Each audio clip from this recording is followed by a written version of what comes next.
Idealistically, you students chose to enroll at the Yale School of Music so that you could receive and imbue into the very essence of your being the good of this place, to discover and develop your unique musical signature and voice, to unlock your mind and heart, to explore artistic and academic spheres previously unknown to you, and to prepare to embark on an unending musical journey filled with wonder, joy, and satisfaction throughout your life.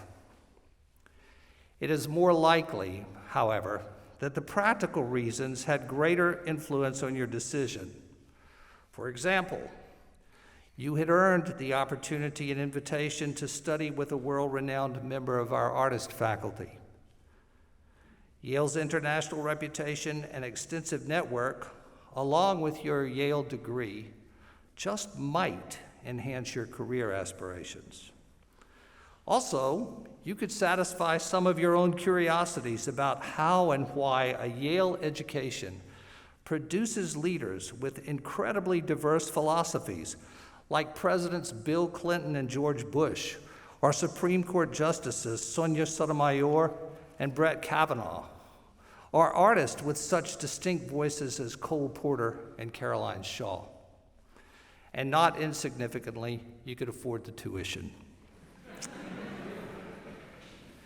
Undoubtedly, one or more of these assumptions influenced your decision to become part of our community. Now, the task at hand is to prepare for the next part of your musical journey.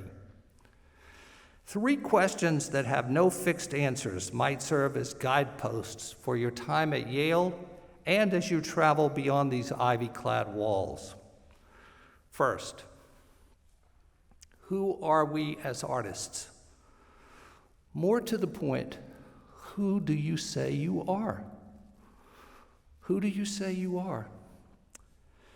E.E. Cummings expressed a prescient idea about this question and said that, quote, "It takes courage to grow up and be who you really are," end quote.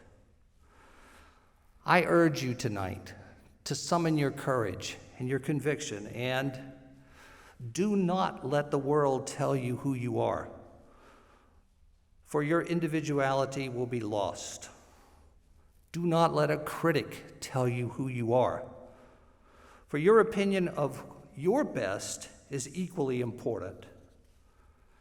Do not let money tell you who you are, lest you lose your soul and with it your God-given talent.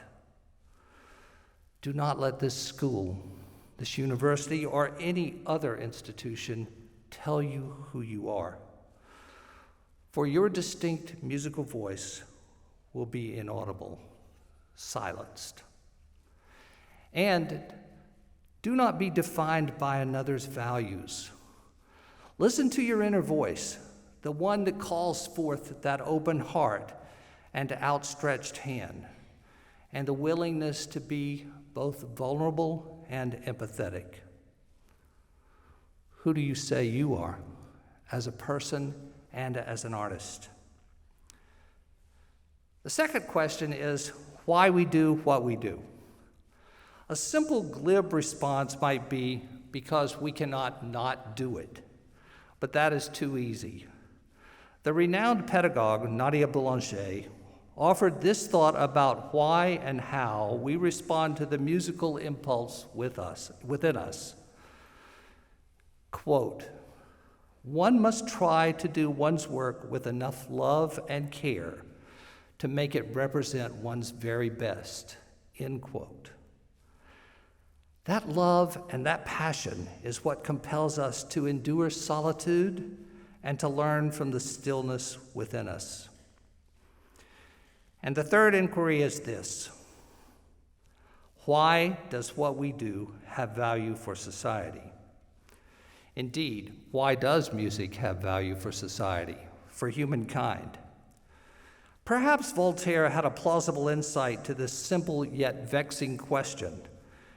Music, he said, next to food, clothing, and shelter, is the greatest human need, end quote. Music's concern extends far beyond skill, for it embraces the intellectual, emotional, and spiritual, not religious, but spiritual maturation of humanity. What, you might ask, could my music and my life bring to a world seemingly intent on annihilating itself? Your thoughts and questions related to music's societal influences will cite varied and numerous accounts of music's power to bear both the heaviest burdens of our emotional psyches and the soaring imaginations of our minds and hearts.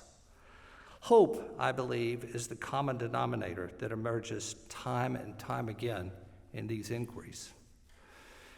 You can, and you must, construct new bridges of hope to all people on our planet that so desperately need compassion, understanding, and encouragement.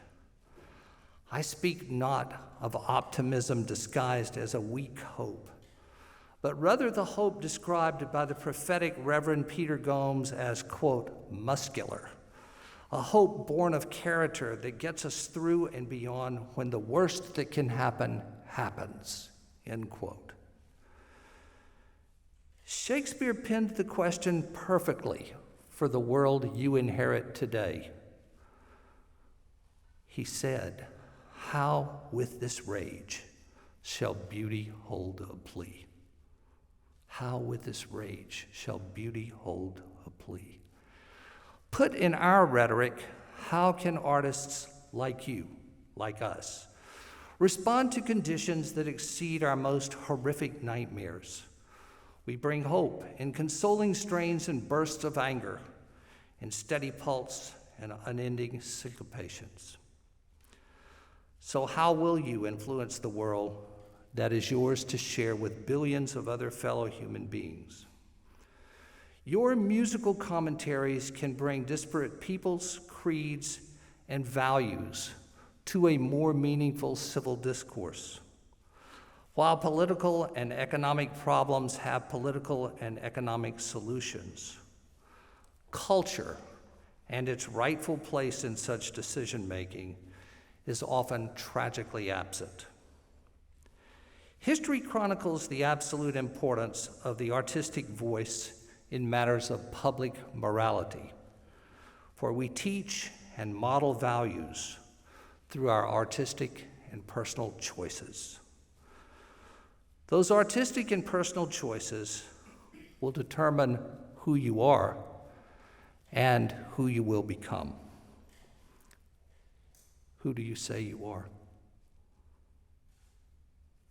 Thank you.